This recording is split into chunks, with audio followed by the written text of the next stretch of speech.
വിവാഹം പല രീതിയിൽ വെറൈറ്റിയാക്കാൻ പലരും ശ്രമിക്കും. എന്നാൽ അടിമുടി വെറൈറ്റിയാക്കിയ ഒരു കല്യാണ കഥയാണ് കണ്ണൂരിൽ നിന്നും വരുന്നത്.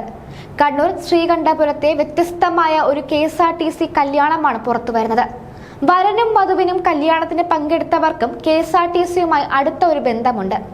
വരൻ KSRTC ഡ്രൈവറും വധു അതിലെ സ്ഥിരം യാത്രക്കാരിയുമാണ്. വിവാഹത്തിൽ പങ്കെടുക്കാൻ KSRTC ബസ്സിലെ യാത്രക്കാരുമെത്തി. കല്യാണത്തിന് വരനും സംഘവും എത്തിയത് ഇതേ KSRTC ബസ്സിലുമാണ്. ഇവരുടെ പ്രണയ കഥയുടെ തുടക്കം ഇങ്ങനെയാണ്. പരപ്പ സ്വദേശിനിയായ സുനന്ദ ഒരു അധ്യാപികയാണ്. ഭീമനടി നർക്കിലങ്ങാട് പരപ്പ വഴി ബംഗളൂരിലേക്ക് പോകുന്ന KSRTC ബസ്സിലാണ് അവർ എല്ലാ ദിവസവും യാത്ര ചെയ്യുന്നത്. ആ ബസിന്റെ ഡ്രൈവറാണ് കാസർഗോഡ് ഡിപ്പോയിൽ ജോലി ചെയ്യുന്ന കണ്ണൂർ ശ്രീകണ്ഠപുരം നടുക്കം സ്വദേശി ഷിനു. കഴിഞ്ഞ 10 വർഷമായി ആ റോഡിലെ സ്ഥിരം മുഖമാണ് അദ്ദേഹം.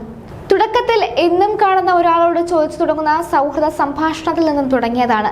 പിന്നീട് ആ ബന്ധം വളർന്ന് പ്രണയത്തിലേക്ക് മാറി.